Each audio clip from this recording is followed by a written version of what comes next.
Aí eu falei, eu chego cedo no culto. Quando eu cheguei em casa, eu falei, tem um recém-nascido aqui, não dá não. Cheguei quase 8 horas, esqueci desse detalhe. E aí eu queria ler primeiro aqui para contar esse testemunho para vocês. Glória a Deus. E aí vocês vão entender. A esposa até estava falando aqui, pô, tu tá muito detalhista. Eu falei, porque Deus é o Deus de detalhes, né? Então a gente tem que ser detalhista. Eu não gosto de me estender nos testemunhos, mas esse aqui vai ser necessário. O primeiro seria em Mateus capítulo 18, versículo 19, que diz assim: em verdade também vos digo, que se 2 dentre vós sobre a terra concordarem a respeito de qualquer coisa que porventura pedirem, seja dado por meu Pai que está nos céus.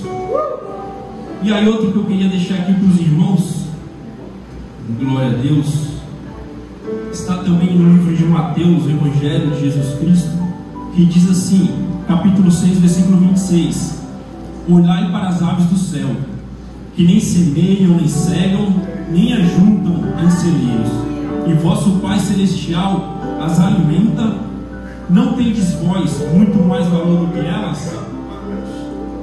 E em Provérbios diz assim: as bênçãos do Senhor é a que enriquece e não acrescenta dores. E o que eu queria compartilhar para os irmãos? Eu ia fracionar esse testemunho, mas eu falei, eu tenho que contar ele todo para os irmãos entenderem o cuidado de Deus com as nossas vidas. Eu entendo que quando nós estamos contando testemunho, estamos falando algo daquilo que Deus fez realmente nas nossas vidas. Há algum tempo, o irmão que estava falando aqui, o irmão que me antecedeu no testemunho, ele estava falando que ele passou ali num apartamento, num prédio, ele teve a vontade de morar lá há algum tempo, há mais ou menos uns 4 anos. Eu lembro que eu ia passear com a minha esposa e com a cachorra em um residencial, e nós sempre falávamos, a gente queria morar aqui, a gente queria morar aqui. E depois de 4 anos nós estamos morando lá.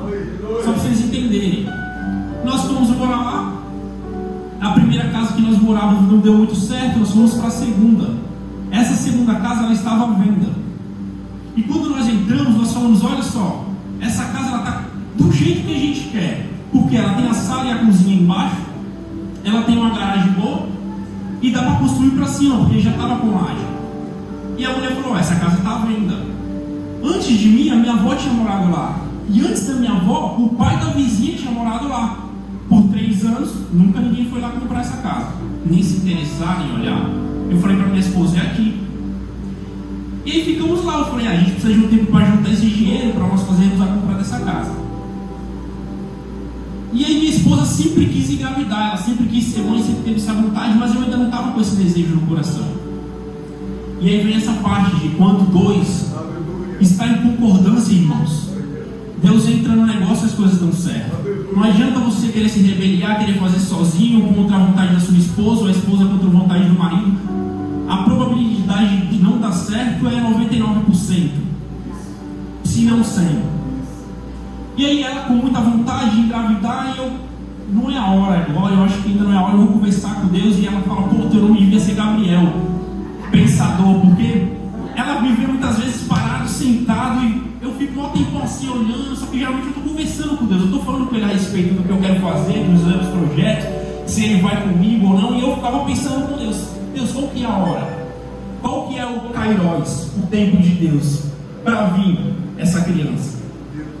E aí no momento que nós decidimos, que Deus falou, é agora, filho. E aí ela veio com a notícia de que tinha engravidado, e levou o exame lá que deu positivo. Na outra semana a mulher, a dona da casa, ligou. E aí falou assim, olha, eu vou levar um pessoal aí para ver a casa. Essas pessoas vão aí ver a casa, elas estão interessadas, tem um corretor que vai aí também. E para vocês entenderem, irmão, nós tínhamos uma casa que nós alugamos para ir morar nesse lugar, nesse residencial. E quando nós fomos morar, que nós alugamos a casa, a moça que entrou falou assim, nossa, eu não aguento mais, toda vez que eu alugo a casa, depois de um tempo me pedem a casa de novo.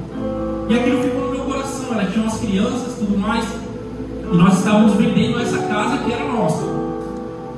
E toda hora, ou pelo menos uma vez no mês, nós tínhamos que levar gente lá. Isso me tirava o sono. Eu não queria ficar levando toda hora gente na casa de outra pessoa, por mais que fosse minha, mas estava alugada, para ficar entrando na privacidade da pessoa. E minha mãe queria, porque a parte de baixo era da minha mãe. Eu falei assim: mãe, faz o seguinte, a gente compra tudo da senhora e eu vou alugar tudo. E aí nós compramos a parte de baixo, compramos a parte da frente e alugamos tudo. E fomos morar nesse condomínio. Quando a mulher ligou falando isso, que uma pessoa ia lá na nossa casa olhar a casa porque tinha um corretor, eu lembrei dessa menina que tinha entrado lá na nossa casa e que nós não gostávamos de levar pessoas lá. E aí a Paula ficou bastante agoniada, eu também. Eu falei: caramba, e agora? Eu falei: Deus, fui pro quarto, comecei com Deus, falei: Deus, qual que é a estratégia agora? O que eu tenho que fazer? Ele falou: chama ela e faz uma proposta para ela, que você precisa de 2 anos para comprar essa casa. Eu chamei ela, falei: olha, preciso conversar com você. Ela foi lá, entrou com a mãe dela, e aí quando a mãe dela sentou, a mãe dela falou assim: olha, eu nem preciso saber qual que é a proposta de vocês, eu aceito, que a casa está no meu nome e tudo mais. E ficamos naquela empolgação, né? Falamos para ela qual que era a proposta dos 2 anos, e aí nós também ficamos alegres, falamos: é aqui, mas às vezes os nossos planos não é os planos de Deus. Às vezes nós não entendemos porque Deus nos leva por outros caminhos, mas no final nós entenderemos. E aí a gente ficou naquela euforia, naquela empolgação, e aí ela fechou o negócio, ela deu 2 anos pra gente, tudo mais, aquela felicidade. E aí quando chegou mais ou menos, e aí eu expliquei pra ela, eu falei: olha só a situação, ela tá grávida. E aí eu não quero que quando chegue mais ou menos no 7º ou 8º mês, você vem aqui e fale que vendeu a casa e nós temos que sair atrás de casa, desesperados. Tá bom? Não, tá bom, o convite tá fechado. Se quiser, já pode construir o quarto da criança, já pode fazer isso e aquilo. Eu falei também que estava precisando já comprar um carro, porque no começo da gestação ela teve a placenta baixa, então não podia estar andando de moto. Ela: não, já compra o carro também e tudo mais, aquela empolgação toda. Quando chegou no 7º mês, irmãos, ela ligou: falou: preciso falar com você. E aí minha esposa falou: eu acho que ela tem uma proposta para fazer, para vender pra gente parcelado, para não chegar nos 2 anos. Eu falei: vida, ela vai pedir a casa. Ela falou: não, ela vai vender pra gente. Ela vai pedir a casa. Só que eu estava tranquilo, irmão, porque eu aprendi que nós temos que orar antes das coisas acontecerem, para quando acontecer nós já estarmos fortalecidos no Senhor. O Senhor, Ele nos avisa e nos dá sinais do que vai acontecer. Então naquele momento eu já sabia. Eu falei: ela vai pedir a casa. E aí fomos conversar com ela. Quando chegou ela falou: olha, infelizmente eu não vou conseguir segurar a casa. Isso a Paula já estava com 7 meses. Não vou conseguir mais segurar a casa, apareceu uma proposta de venda, eu vou ter que vender a casa e tudo mais. E aí a Paula já ficou naquela agonia: e agora o que nós vamos fazer? Eu falei: vida, fica tranquila, Deus vai cuidar de tudo. Não sei como vai ser, não sei o tempo que vai ser, mas eu sei que Deus vai providenciar. E fiquei tranquilo. Já estava orando antes, então eu já estava ali no contato com o Senhor, sabendo que Ele ia tomar as providências. E aí cai naquele versículo: se o Senhor cuida até dos pássaros que não plantam, imagina a gente. E aí nós viemos para a igreja. Paula estava aflita, não estava conseguindo mais comer, dormir direito, preocupada. E agora a gente procura casas, casa tudo caro para alugar, e a maioria já não estava mais disponível porque estava perto da temporada, e aí as coisas ficam mais difíceis para alugar casa. E viemos para a igreja. E quando chegou que ela começou a sentir aquelas contrações de treinamento, começou a sentir muito mal e sentou lá fora. Sentou lá fora muito angustiada, já estava angustiada com tudo isso e com essas dores. E aí a irmã Geisa, ela saiu, estava aqui dentro, ela saiu já no final do culto e começou a falar com ela tudo que ela estava sentindo naquele momento. Você está sentindo isso, está sentindo aquilo, está sentindo isso. Irmãos, ninguém sabia do que a gente estava passando. Ninguém sabia que a gente estava procurando casa, que a mulher tinha pedido casa, nada. Não tínhamos contado para ninguém. E Deus usou a irmã Geisa para falar assim: olha, Deus já providenciou tudo. A casa e o quarto do bebê. Presta atenção, na casa que nós estávamos, era sala, cozinha. A cozinha, como era grande, era dividida no meio, então era um quarto improvisado, não tinha quarto do bebê. E nós estávamos querendo construir em cima. E nós não entendemos naquele momento. E ficamos naquela, procura casa, procura casa, procura casa. Até um dia que a Paula despertou e Deus falou para ela assim: olha, liga para aquela mulher que era a inquilina de vocês na primeira casa. Ela tinha comprado uma casa no residencial também. Paula ligou e falou assim: olha, Não sabe ninguém que está querendo alugar uma casa, a gente está precisando de alugar uma casa. E ela falou, a casa do lado da minha. O rapaz está acabando de construir e ele não quer vender. Ele só quer alugar a casa. Ele não morou ninguém, a casa é nova e ele quer vender. E a Paula já ligou para mim e falou, olha, mas ele não vendeu, eu já vou lá ver a casa, estava no escritório. Eu falei, marca com ele aí um dia para a gente ir lá. E aí ele falou, não, hoje mesmo, se quiser à tarde eu já vou lá e já mostro a casa para vocês, o senhor. E aí nós fomos lá ver a casa. Chegamos lá, eu falei, o cara vai pedir pesado aqui, porque nós já tínhamos visto uma aqui na Enseada e era quase o triplo do que a gente estava pagando lá. Eu falei, eu acho que vai ter que ser essa aqui, mas Deus ainda não falou comigo. E a gente já estava quase fechando o negócio. E a Paula olhou para mim e falou assim, vida, tu não está tranquilo. Então não é essa casa. Eu falei, Deus ainda não falou para mim que é essa casa. Mas naquela pressão, naquele negócio, a gente estava quase fechando, mas não fechamos. E aí fomos conversar com esse rapaz, com esse casal de senhores. E aí ele falou, olha, tem a sala, tem o quarto, tem o lavabo, tem a escada, tem os 2 quartos em cima tem uma área, tem a garagem. Só que eu falava para Deus assim, Deus, primeiro, eu preciso de uma casa que a garagem seja coberta. Não por causa do carro, mas por causa da cachorra. Preciso de uma casa que a garagem esteja coberta. E preciso de uma casa com 2 quartos, porque agora a criança vai nascer, eu preciso de um quarto a mais.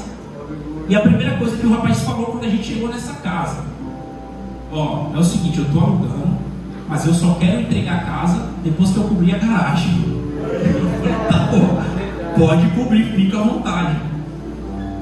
E aí nós negociamos com ele e tudo mais, eu falei, o cara vai pedir pesado aqui. E aí o cara falou, olha só, eu estou pedindo tanto. E aí, quando eu fiz as contas, eu falei, pô, dá R$300 a mais do que eu pago lá. Aí a Paula conversou com ele, ainda chorou com ele, falou, dá para diminuir não? Ele diminuiu mais 100.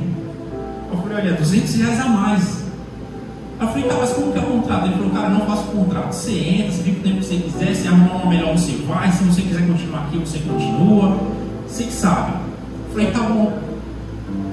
E aí nós fomos felizes, e aí quando chegamos em casa, na outra casa, ele ligou e falou assim, olha, deixa eu falar um negócio. Estou terminando de fazer aqui, de pintar a casa, passar massa corrida e tudo. E eu queria perguntar para você qual que é a cor do quarto do bebê que você quer. Porque você falou que vai ter o bebê, eu já estou pintando mesmo, então se escolhe a cor, eu pinto lá e tá tudo certo. Aí eu falei, amém. Aí eu falei, vida, lembra do que Deus falou através da irmã Geisa lá na igreja? Que Deus estava providenciando tudo, inclusive o quarto do bebê.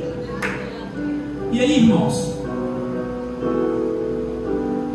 o que se resume ao quarto do bebê, vou falar para vocês aqui para vocês entenderem.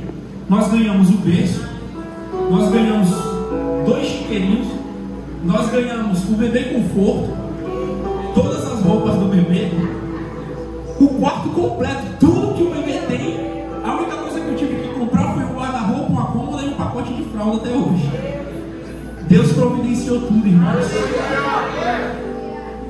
E aí, chegando no final desse testemunho, nós fomos para o dia do parto. Já sabendo que Deus tinha providenciado a casa já estava tudo certo. E aí, quando chega no momento do parto, eu falei para a médica assim, olha, eu quero ver o parto. Só que eu queria filmar. Ela falou, filmar não pode, você pode ver. Eu falei, não, então eu quero ver o parto. Só que eu quero ver a criança saindo. Eu não quero só ver o parto. Ela, não, você vai ficar aqui atrás do pano, do lado da sua esposa. Eu falei, não, eu quero ver ela saindo. Ela falou, então faz assim, quando ele estiver saindo, eu vou te chamar. Só que você tem que me prometer que você não vai me dar trabalho. Não vai desmaiar aqui, não. Eu falei, não, já tem 1 mês que eu estou assistindo um vídeo no YouTube, já estou preparado. Se eu precisar fazer o parto, eu já faço. Aí, quando ela me chamou lá pra frente, olha, vai sair agora a criança. E ela puxa o Theo sai da barriga da mãe dele, da Paula, desfalecido. Não chorou, parecia que ele estava morto. E aí eu olhei aquilo, só que eu já tinha orado antes, irmãos. Desde o início da gestação, todo dia pela manhã, quando nós íamos tomar café, eu orava pela minha família, pela minha esposa e pela gestação dela. Eu não deixei para orar ali naquele momento. Eu já vinha conversando com Deus antes. Deus, está tudo sob o teu controle. Eu sei que o Senhor tem o poder. de dar vida, de tirar vida, e tudo vai ocorrer bem para honra e glória do teu nome. E aí quando chegou nesse momento, as médicas tiraram, foi aquela correria, a Paula já começou a ficar desesperada porque a criança não chorou. Eu falei, vida, calma, está tudo sob controle. As médicas levaram ele para uma incubadora que tinha assim do lado e colocavam o aparelho e nada, colocavam em nada, só balançava a cabeça como negativo, e a Paula desesperada, e eu, vida, calma, está tudo sob controle. Eu já orei antes, eu não estou orando agora. Agora é a hora da guerra. Eu já fiz um treinamento lá atrás com o Senhor. Agora é hora de ficar tranquilo. O ano do descanso, pastor. Dezembro ainda. Não tinha acabado o ano do descanso. Falei, calma, vai dar tudo certo. E aí a pediatra veio e falou assim, olha, ele nasceu com desconforto respiratório, o aparelho não está dando jeito, vamos ter que levar ele para UTI. E aí ela falou, olha, ele pode pelo menos tirar uma foto aqui com a gente. Ela falou o seguinte, eu vou pesar ele, vou pegar ele, colocar do lado, se tira a foto rapidinho, já vai para o incubador e vai para a UTI. Eu falei, tá bom. Ó pai, a UTI você pode ir lá daqui 3 horas, ver como o bebê está e tudo mais. Eu falei, tá bom. Depois de umas 4 horas eu fui lá na UTI. Quando eu cheguei lá na UTI, a médica já veio olhando para mim e falou assim, você que é o pai dessa fera aqui? Aí eu falei, por quê? Ele falou, olha, ficou 3 horas no aparelho, já está respirando tudo normal, já está dando um maior trabalho pra gente, porque arrancou as sondas tudo, não deixa a gente cobrir ele. É o seguinte, ele vai ficar aqui hoje, já que ele está na UTI, vai fazer todos os exames, tá? E quando ele sair daqui, ele vai lá pro quarto com vocês. Só que a gente fica naquela ansiedade, né? Querendo que ele vinha pro quarto, querendo que ele vinha pro quarto, querendo que ele vinha pro quarto. A Paula foi ver ele só à noite, ele já estava bem melhor. E aí quando ele saiu, ela tentava dar de mamar, ele não pegava, tentava dar de mamar, ele não pegava, tentava dar de mamar, ele não pegava. E aí eu falei, tem uma coisa de errado, esse menino só chora, a noite toda chorando, a noite toda no hospital no silêncio, só ele chorando, porque daqui a pouco vão expulsar a gente do hospital. Chama as enfermeiras aí para ver o que está acontecendo. E as enfermeiras iam aí e não sabiam o que estava acontecendo. Eu não sei, a pega está errada, está certa, faz assim, faz aqui, a gente sem saber o que estava fazendo também. Até que veio uma enfermeira japonesa e ela olhou e falou assim, não, a pega dele está errada porque a língua dele está presa. Só que é o seguinte, a fonoaudióloga vai passar aqui amanhã. Eu já vou conversar com ela, já vou conversar com a equipe, porque vai precisar fazer um cortinho na língua dele. E vai ficar tudo bem. Aí tá bom. Quando foi no outro dia, e até uma fonoaudióloga veio e falou que precisava, a outra falou que não precisava. Eu falei, e agora? E aí veio o último e falou assim, não, precisa, a gente já vai fazer agora. Levo ele lá, eu vou estar lá na sala esperando. E aí eu levei, tinha a opção de fazer depois, eu falei, já faz aqui mesmo, já está no hospital. Cortou a linguinha dele, a gente pegou ele, saiu, chegamos em casa, o tempo de sair do hospital, eu cheguei em casa. Quando chegou em casa, o leite estava todo empedrado. E aí ele não consegue mamar e já foi mais outra luta. E aí conseguir, vai, faz massagem, compra pompa e sai em desespero de madrugada procurando pompa para puxar o leite. E aquele menino chorando, e aquele desespero todo. E aí finalizando, ela hoje produz muito leite, o menino está fortinho. Mas ele chegou em casa, irmãos, na casa que Deus prometeu, no quarto que Deus prometeu, da forma que Deus prometeu. Então, qual que eram os seus planos? Os meus planos eram totalmente diferentes do que aconteceu. Os meus planos eram comprar aquela casa que 15 dias antes de nós sairmos daquela casa que nós estávamos querendo comprar, quando nós entramos tinha uma infiltração no banheiro. Quando nós saímos, irmãos, porque nós falávamos para a mulher, ó, tem que passar uma impermeabilização na laje, tem que passar, ela não passou. 15 dias antes, começou a jorrar água quando chovia na sala, no quarto, na cozinha. Então Deus já sabia que ia acontecer isso. E eu falo para minha esposa, olha só, se fossem os nossos planos, nós estaríamos naquela casa, porque eu tinha dado a minha palavra para a mulher que 2 anos eu compraria, com tudo infiltrando, sem um quarto para ele, com recém-nascido, com tudo mofando, porque quase que nós perdemos a maioria das roupas que ele ganhou. E os planos de Deus, fomos para uma casa nova, com 2 quartos, o quarto todo preparado, uma garagem coberta, e Deus providenciou tudo, irmão. Tudo é tudo. Então por que eu li isso?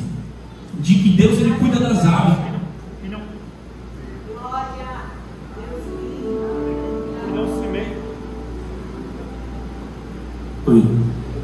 Que Deus ele cuida das aves, que não semeiam, mas elas colhem. Imagina nós, irmãos, se plantarmos na casa do Senhor. E quando eu falo sobre plantação, não é só vir aqui e deixar sua oferta. É nós plantarmos evangelizando para outra pessoa, pregando para outra pessoa, levando bem para outra pessoa. Estamos plantando. Toda vez que nós estamos dando testemunho na rua, nós estamos plantando no reino. Quando nós trazemos alguém para a casa do Senhor, nós estamos plantando no reino. Se as aves que não plantam, Deus cuida, imagina nós se plantarmos. Porque muitas vezes nós nem plantamos na casa do Senhor e o Senhor cuida de nós. Imagina se nós plantarmos, como que vai ser a nossa colheita. Como que o Senhor vai nos abençoar? Então muitas vezes nós somos negligentes quanto a isso.